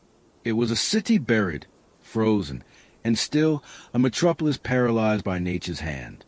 As the great blizzard of 1888 tightened its grip on New York City and surrounding states, the growing silence was broken not only by the wind but by the grim reality of mounting deaths. In the days after the storm began, newspapers across the region began to print staggering numbers. Bodies pulled from snowdrifts, families found frozen in tenements, travelers lost in the countryside, and commuters trapped in trains that had become tombs. The death toll rose with each passing hour, climbing into the hundreds before the storm had even loosened its hold. When the snow finally stopped falling, the human cost was clear. The blizzard was not only a natural disaster, but one of the deadliest urban catastrophes in American history. The storm's victims came from every walk of life. Wealthy businessmen collapsed in the streets alongside laborers, their fine coats no match for the wind chill that dropped temperatures far below freezing. Children were among the most vulnerable, many succumbing quickly in unheated homes or while wandering in the blinding snow. Elderly men and women, unable to fight against the storm, were found frozen in chairs beside extinguished stoves or on staircases buried in drifts. The storm was indiscriminate in its cruelty, striking down banker and beggar alike. Yet it was the poor and the homeless who suffered most heavily. The streets themselves became graveyards. By the second day of the blizzard, reports circulated of bodies discovered half buried in snowdrifts that reached above doorways. Some had been pedestrians overtaken by exhaustion, collapsing just feet from safety. Others were delivery men, milk boys, or laborers who had set out in the early hours of March 12th, never to return. Horses littered the avenues in equal measure, their corpses frozen mid-stride or collapsed against wagons, adding to the grotesque scene. The sheer number of animal deaths overwhelmed the city, and carcasses remained in the streets for weeks after the storm, even as human losses were tallied with growing horror. Inside the city's tenements, death came more quietly but no less tragically. Families who had run out of coal huddled together for warmth, only to succumb to the cold before the storm ended. Infants froze in cribs, their mothers powerless to shield them. In some cases, entire families were found lifeless in single rooms, frozen in their final embrace. The poor, already balancing on the edge of survival, had been tipped into catastrophe by the sudden collapse of supplies. For them, the storm was not merely an inconvenience but a sentence of death written in ice and snow. Travelers stranded in trains bore some of the storm's heaviest tolls. When rescuers finally reached locomotives buried along the lines leading into the city, they found passengers frostbitten, starving, and in some cases dead in their seats. The cars, designed for transport rather than survival, had become coffins in the drifts. Some passengers had attempted to dig their way out, leaving tracks that vanished into the snow. Their bodies were later discovered a short distance away, overcome by exhaustion and the blinding whiteout. These stories became symbols of the storm's merciless grip, reminders that progress in technology had not guaranteed safety. The blizzard's death toll extended far beyond New York. Across New Jersey, Connecticut, Massachusetts, and Pennsylvania, towns reported staggering losses. Farmers who had ventured out to check on livestock were found frozen in their barns or fields. Children walking home from school vanished in the whiteout, their bodies discovered days later when the snow began to thaw. Mail carriers, who had attempted to deliver letters in the early hours of the storm, were found collapsed beside their horses, still clutching satchels of undelivered mail. Entire families in rural communities were lost, trapped in homes where roofs collapsed or fires went out. The psychological effect of the rising toll was profound. In the days after the storm, as bodies were dug from snowdrifts and brought to morgues, the scale of the disaster sank in. Funeral homes overflowed, forcing mass burials in some cases. Churches held service after service, their pews filled with grieving families. Newspapers, once silent during the storm's worst days, now carried lists of the dead, names that seemed to stretch endlessly down columns. Each story, a child frozen outside a schoolhouse, a mother found beside an empty coal stove, a commuter lost in a snowbank, added to the growing weight of the catastrophe. The official death toll across the Northeast eventually reached more than 400, though some estimates suggest the number was higher. New York City alone counted over 200 dead, and many more injured or permanently maimed by frostbite. Thousands of animals had perished, adding another layer of loss to the city's ordeal. The numbers told only part of the story. However, behind each statistic was a family shattered, a neighborhood darkened, a life abruptly ended by the storm's merciless assault. The rising death toll also raised urgent questions about responsibility. Why had trains continued to operate on March 12th despite warnings of bad weather? Why had coal and food supplies been so precariously managed that thousands were left without resources? Why had communication systems been left so vulnerable to collapse? These questions echoed in newspapers and public meetings in the weeks after the blizzard, as the city sought to reckon with its losses. For many, the deaths were not simply acts of nature but failures of foresight, planning, and infrastructure. The storm revealed, in stark clarity, the fragility of modern life in the Gilded Age. The technologies that had promised progress, railroads, telegraphs, elevated trains, had all failed, leaving thousands exposed. The poor, already living at the edge of survival, were abandoned by systems that had never fully served them. The rising death toll was more than a count of lives lost. It was a ledger of broken promises, of faith in progress that had collapsed beneath the snow. Yet even amid the grief, the storm sparked acts of remembrance and solidarity. Communities gathered to mourn their dead, holding vigils and processions through snow-lined streets. Families shared their grief with neighbors, finding solace in collective memory. Newspapers printed not only names but also stories of bravery, sacrifice, and love that had endured even in the face of death. The city, though paralyzed and grieving, sought meaning in its suffering, determined to remember the victims not only as casualties but as part of a larger narrative of survival. By the time the snow finally melted and the city began to recover, the death toll of the blizzard of 1888 had become one of its defining legacies. The storm would be remembered for its towering drifts, its paralyzed trains, and its silenced telegraphs, but above all, it would be remembered for the hundreds of lives it claimed. The deaths were not random. They were the product of society unprepared for nature's fury, a metropolis humbled by forces it could not control. The blizzard's victims became part of the city's memory, their loss a reminder of the thin line between progress and peril, comfort and catastrophe. When the great blizzard of 1888 descended on New York City in the Northeast, it did more than silence streets and bury neighborhoods. It froze entire economies in place. Commerce, banking, shipping, and trade, the lifeblood of the Gilded Age metropolis, all came to a halt under towering drifts and broken wires. In a society where wealth and industry had been accelerating at unprecedented speed, the storm became an extraordinary interruption. For nearly a week, one of the busiest cities in the world stood still, unable to conduct even the most basic transactions. The blizzard's economic consequences were immediate, far-reaching, and deeply unsettling to a society that had believed itself immune to paralysis. Wall Street provided the most visible symbol of economic collapse. The stock exchange, normally buzzing with shouts of traders and the frantic scratching of clocks, was silent. With telegraph lines down, prices from Chicago, Philadelphia, and London could not arrive. Transactions that relied on instant communication stalled. Merchants who depended on wire confirmation sat idle, unable to buy or sell. For a financial hub that prided itself on efficiency and speed, the silence was almost unimaginable. Investors and brokers wandered into offices only to sit before blank ledgers, their pens stilled by a storm that no calculation could predict. Banks, too, fell to paralysis. With streets blocked, depositors could not reach branches, and those who did often found closed doors. Deliveries of cash and coin were impossible, armored wagons trapped in drifts alongside carriages and carts. Small businesses that relied on ready cash to pay workers or purchase supplies were left stranded, unable to meet obligations. In some cases, shopkeepers watched as food rotted in storage, unable to sell or transport it. For the wealthy, the storm was a pause in profits. For small tradesmen, it was a direct threat to survival.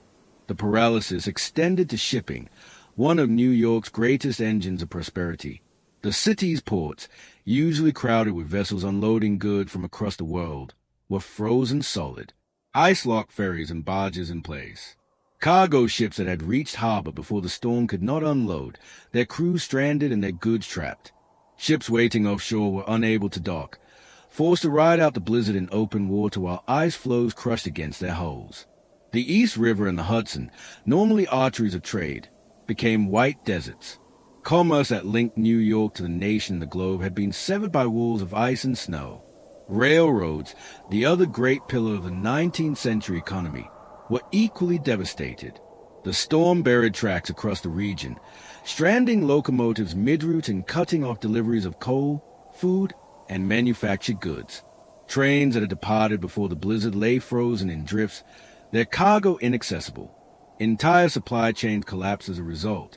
Factories that depended on coal shipments fell silent.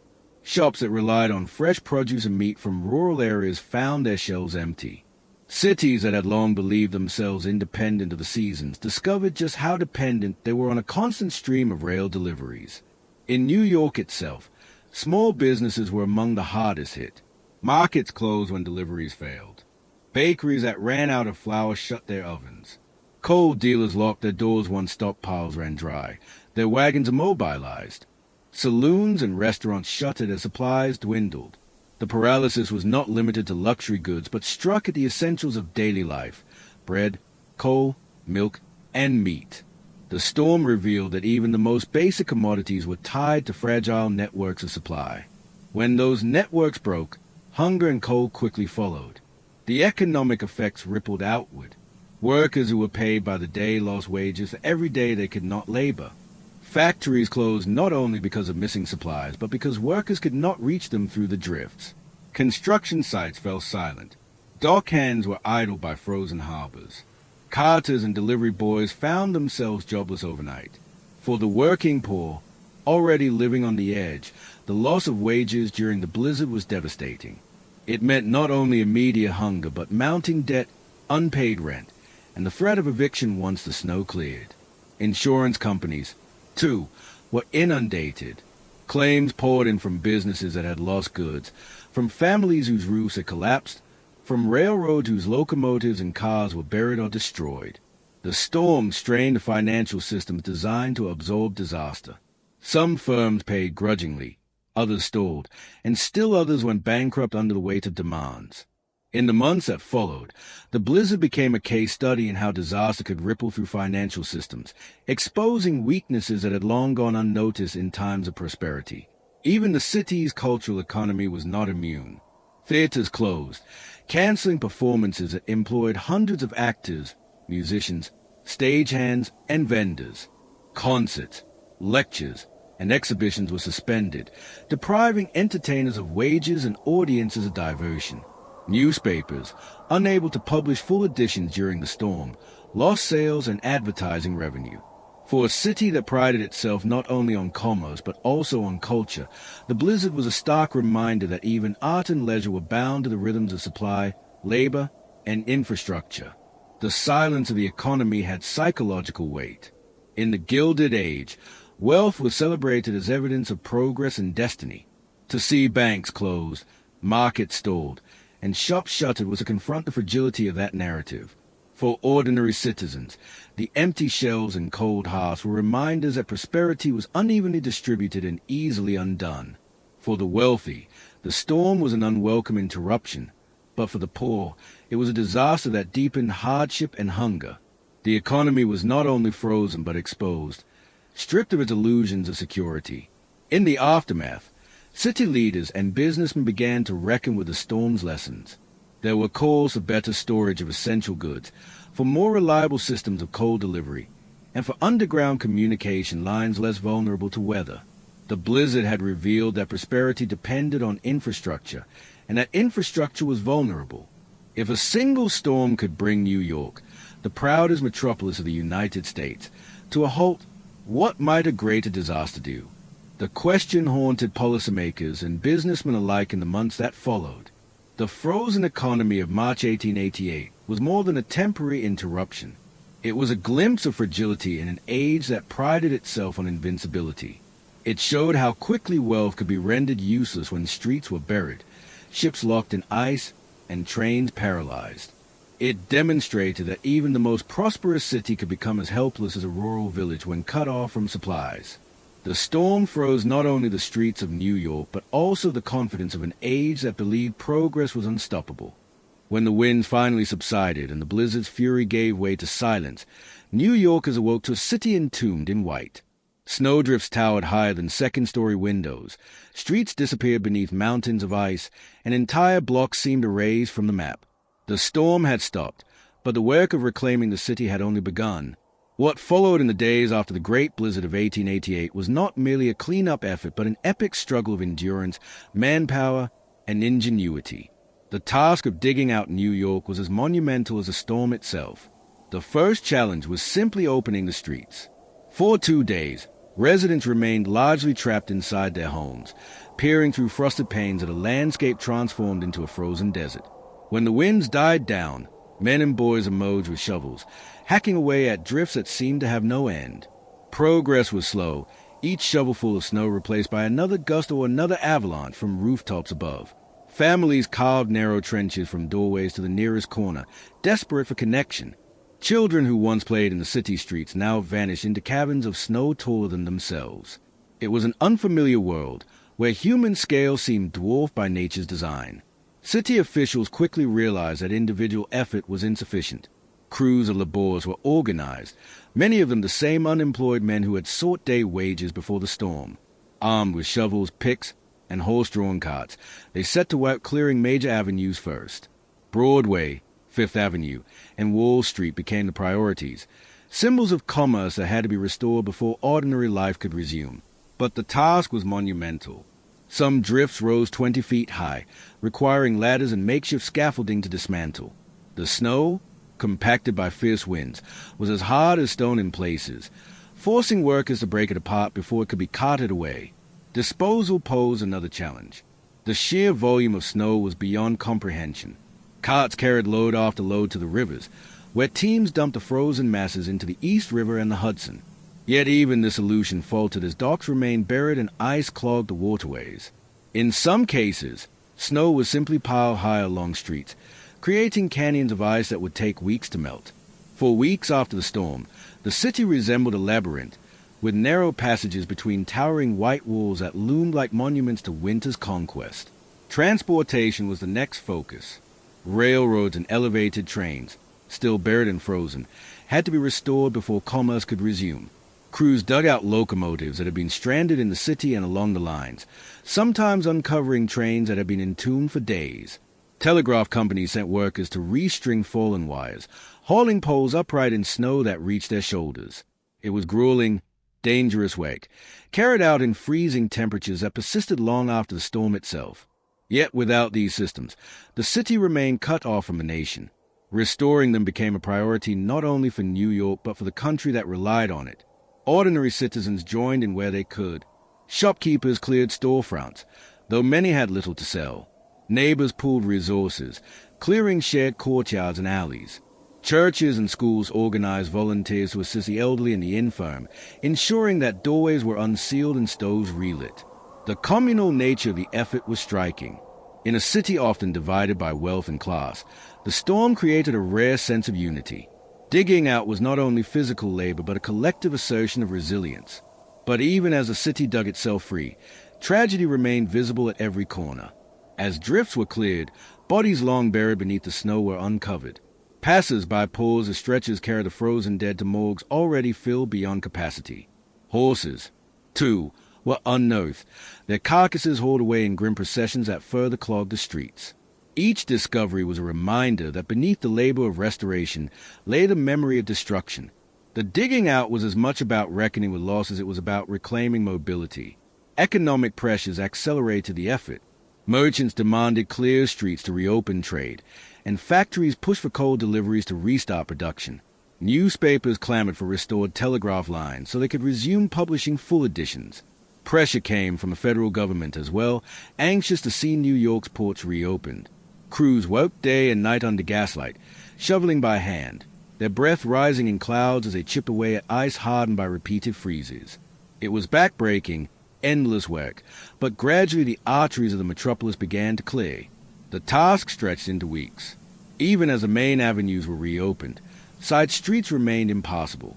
In poorer neighborhoods, snow lingered longer, neglected by the city's limited resources. Residents had dug themselves out without help, relying on communal labor rather than municipal crews. This inequity did not go unnoticed. The blizzard had revealed not only the city's vulnerability to nature, but also the uneven distribution of aid and attention.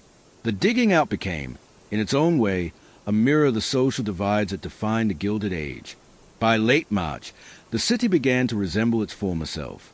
Carriages rattled once more along Broadway, telegraph wires hummed with messages, and trains cautiously resumed service. Shops reopened, and the clamor of urban life returned. Yet the snow did not fully vanish for weeks. Great piles of gray, melting ice lingered at intersections and along the rivers, monuments of the storm that had nearly buried a city. For many, the sight of those piles was a sobering reminder of how fragile progress could be, how easily the momentum of modern life could be halted by forces beyond control. The digging out of New York after the blizzard of 1888 was not just a matter of clearing streets. It was an act of recovery, resilience, and reckoning. It forced citizens to confront the fragility of their infrastructure, the inequalities of their society, and the limits of their progress. It was an ordeal etched into memory, a labor that outlasted the storm itself, and a story of endurance that will be told long after the snow finally melted. When the final drifts melted and the city resumed its pulse, the great blizzard of 1888 remained carved into memory not just for the destruction it wrought, but for the lessons it forced upon a nation convinced of its invincibility. The storm had exposed the fragility of a metropolis that prided itself on modernity, shattering illusions of security built on railroads, telegraphs, and elevated trains. It was not enough to marvel at progress. The blizzard revealed the dangers of overconfidence, the cost of neglecting foresight, and the urgency of adaptation. Out of the silence and paralysis of those 4 days arose a hard reckoning with nature, infrastructure, and society. One of the most significant lessons centered on communication. The collapse of telegraph and telephone lines, strung along poles vulnerable to ice and wind, had cut New York off from the nation and the world. Messages that once flew across continents in seconds were silenced in an instant. This vulnerability drove the first serious push for underground communication systems. Engineers, politicians, and business leaders realized that wires must be buried beneath the earth, shielded from the elements that had rendered them useless. Within years, companies began to install underground lines, a transformation accelerated by the memory of 1888 silence. The blizzard, in this sense, reshaped the very arteries of communication that define modern life. Transportation, too, underwent reform.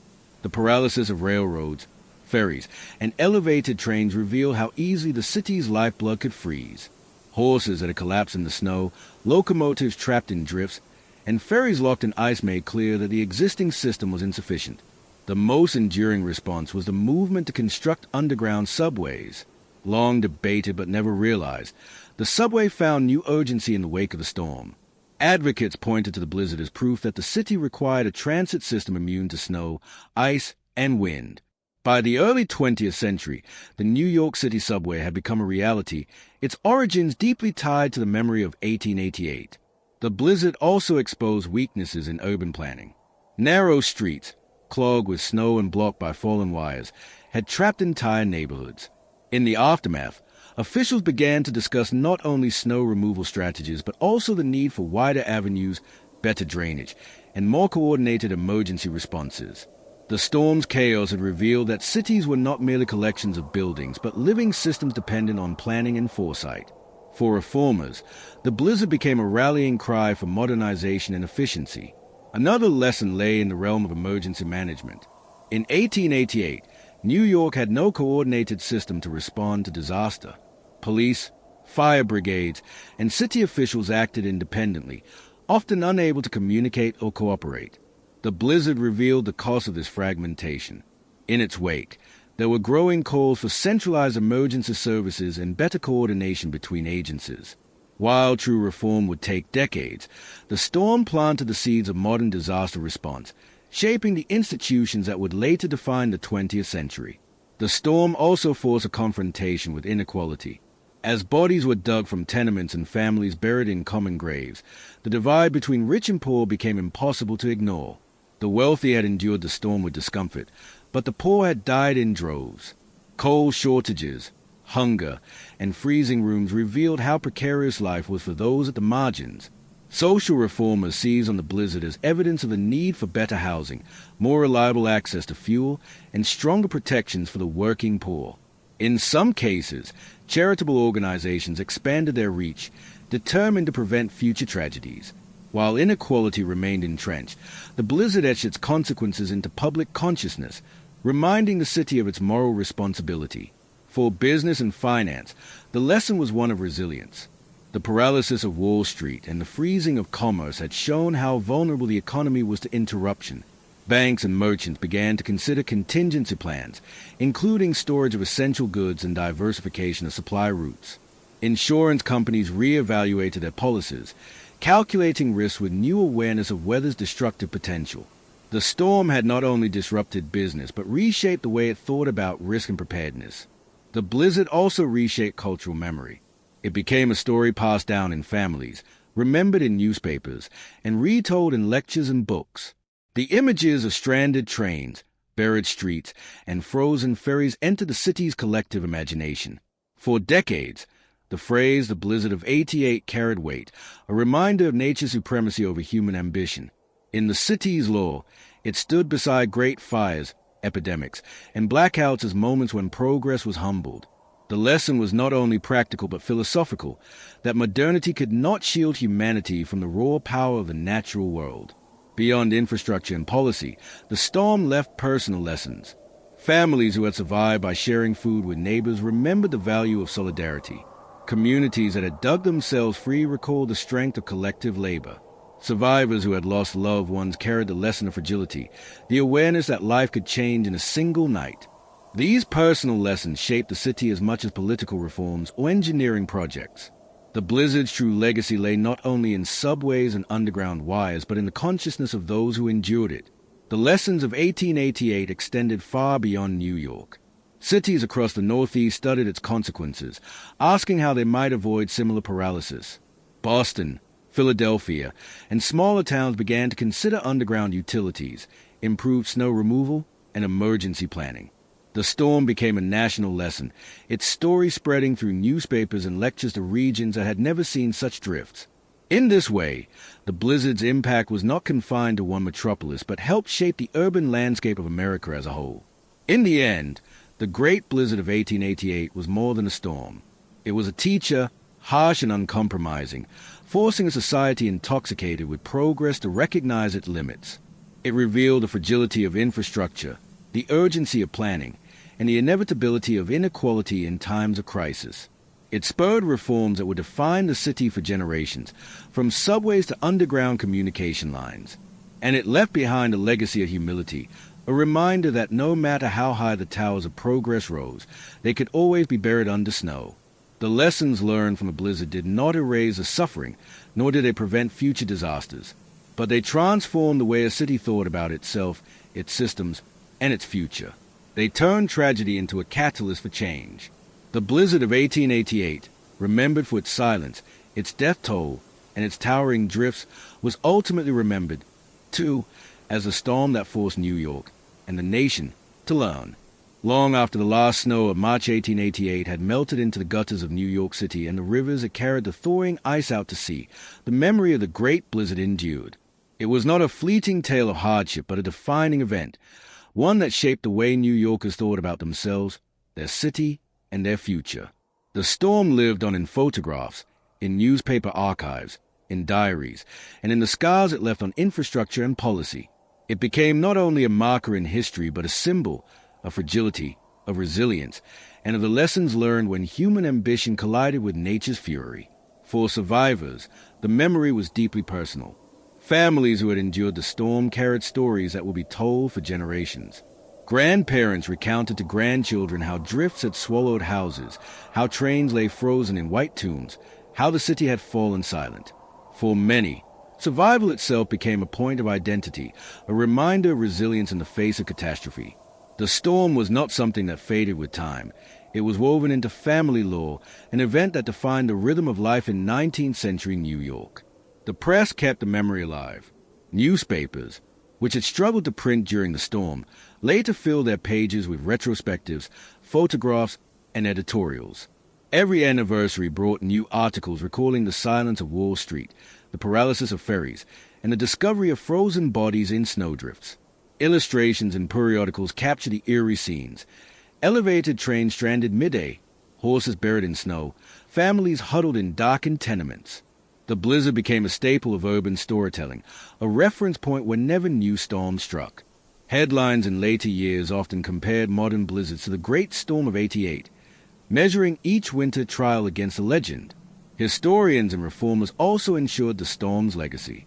In the decades that followed, accounts of the blizzard appeared in historical societies, books, and lectures. They pointed not only to the human suffering but to the changes that emerged in its wake. The push for underground utilities, the eventual creation of the subway, and the reconsideration of urban planning. The blizzard was cited as proof that disaster could be a catalyst for progress, that suffering could force reform. In this sense, its legacy was not simply a story of destruction, but a narrative of transformation. Culturally, the blizzard took on a mythic quality. Artists painted scenes of white-draped streets, authors referenced it in novels, and playwrights used it as a backdrop for stories of endurance.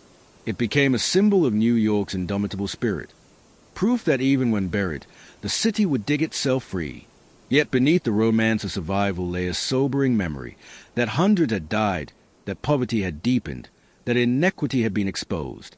The cultural memory of the storm balanced between pride and resilience and sorrow for loss. The legacy of the blizzard extended into the built environment. Subways, when finally constructed in the early 20th century, carried with them the shadow of 1888. Engineers and politicians often cited the storm as justification for tunnels immune to snow and ice. Underground telegraph and telephone lines, which became standard in the years after, were likewise justified by recalling the days of silence when wires lay broken in drifts. In this way, the storm left a physical legacy, one that could be traced in the very bones of the modern city. The memory also reshaped attitudes toward preparedness. Citizens who had endured days without coal, food, or water remembered the importance of stockpiling. Families began to keep reserves of supplies, and businesses considered how to weather interruptions. Insurance policies expanded to include weather disasters, and civic leaders developed the earliest forms of coordinated emergency response.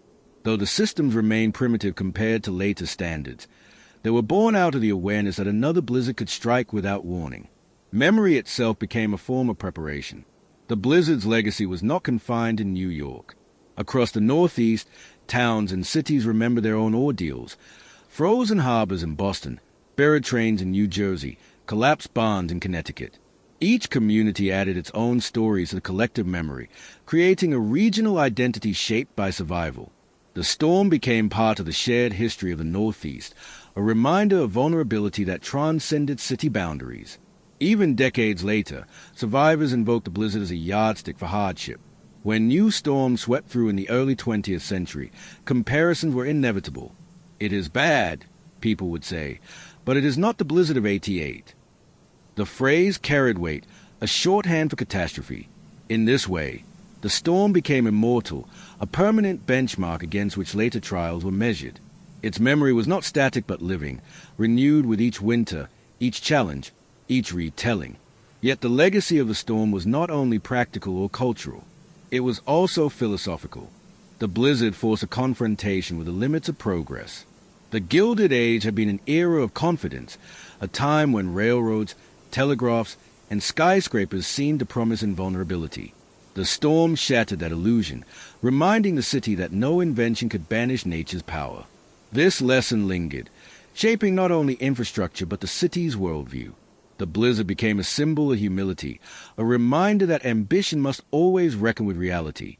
As the 20th century unfolded, the storm faded into the background of daily life, but it never disappeared. It was remembered in archives, in photographs, in the institutions it had helped create. The subway tunnels humming beneath the city, the wires buried deep underground, the emergency systems developed in its wake, all were monuments to its legacy. Even if later generations did not know the details, they lived in a city shaped by the storm's memory. The blizzard of 1888 was gone, but its imprint was permanent. Today, historians look back on the Great Blizzard not only as a meteorological event, but as a turning point in urban history. It revealed the vulnerabilities of a modernizing city, exposed the inequalities of a divided society, and spurred reforms that reshaped the metropolis. Its legacy is visible not only in infrastructure but in the very consciousness of the city, in the stories told, the lessons remembered, and the humility it instilled. The memory and legacy of the blizzard endure because they embody a paradox.